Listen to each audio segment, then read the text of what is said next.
Good morning po mga idol, kasi nag-request po kayo na sukatin ko yung kulungan ko kung gaano daw kalaki. Ito po yung request nyo po, sukatin ko po yung kulungan ko ngayon. Kasi walang laman, walang mga makulit na baboy po dito.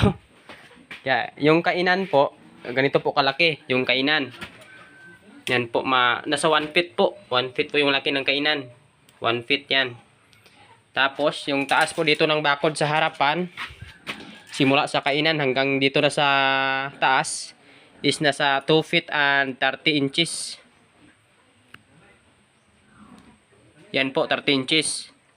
Tapos, dyan sa gilid naman, yung laki ng gilid na to is nasa, yung taas pala, is nasa ano po yan, 2 feet and 34 inches. Yung taas ng bako dito sa gilid. Same din po yan dito sa gilid. Siyempre yung size, ganyan din po yung size nyan. Nasa 30 and 34 inches. Tapos yung laki po ng swimming pool ko po na to is nasa ano po yan, simula doon hanggang dito na is nasa 2 feet and 27 inches yung laki. Yung haba po nito is nasa, yung haba nito is ano po yan, yan po yung haba, 7 feet po, 7 feet yung haba. Ay, yung laki pala 7 feet yung laki. Tapos yung haba po nito, yung haba papunta po doon, mula doon hanggang dito na is nasa 8 feet po yan. Yan po, 8 feet yung laki, 8 feet. Tapos yung bakod po dyan sa ano, sa dito sa likuran po, yung bakod is nasa ano po yan, simula sa sahig, simula sa sahig na po yan hanggang dito sa taas is nasa 3 feet and 41 inches yung taas ng bako dito sa likuran. Yan po kataas yung kulungan ko. Tapos yung taas po dito ng tubig sa pool na yan is nasa ano lang yan, medyo hindi masyadong kataasan, nasa 5 inches lang po ito.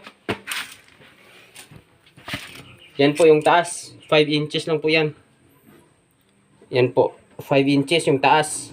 Mula sa sahig hanggang na dyan sa ano po, wala naman po isang hollow block.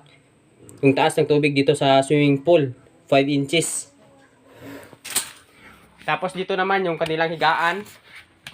Yung kanilang higaan na to is nasa ano ito, nasa 4 inches, 4 feet and 51 inches yung kanyang laki.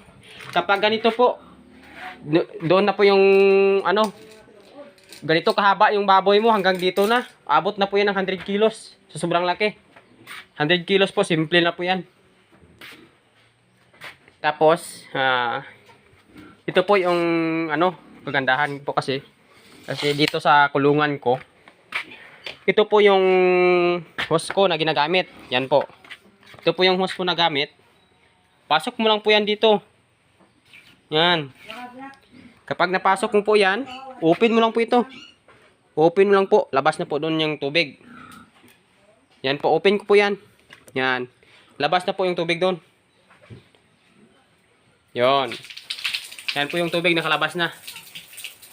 Yan po. Para hindi po masyado mahirap.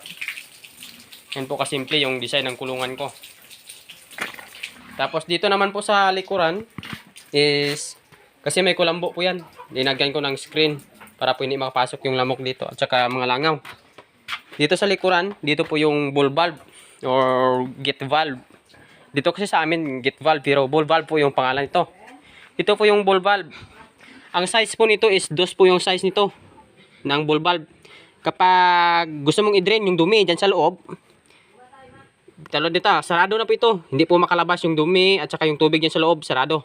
Open mo lang po ito. Kapag na-open mo po yan, labas na po yung dumi dyan. At saka yung tubig dun sa loob, labas na. Yan.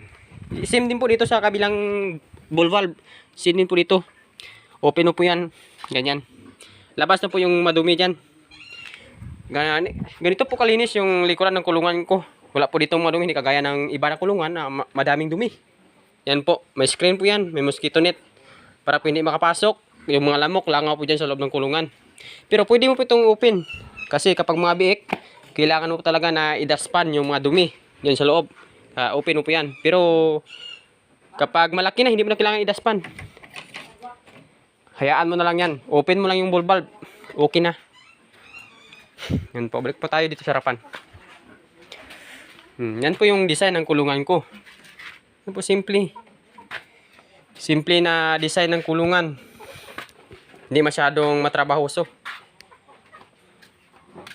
Yan. Yan po. Yan. Yan po, kawayan lang po yan. Ito po yung tubig ko. Dito po ako kumukuha na kapag nagbigay pa ko ng pagkain sa kanila. Diyan po ako kumukuha ng tubig. Tapos ito po naman yung aking lagayan ng feeds. Pero medyo madumi pa tingnan kasi wala pang biyak ako dito. Kaya hindi ko pa nalinisan. Yan lang po. Yan.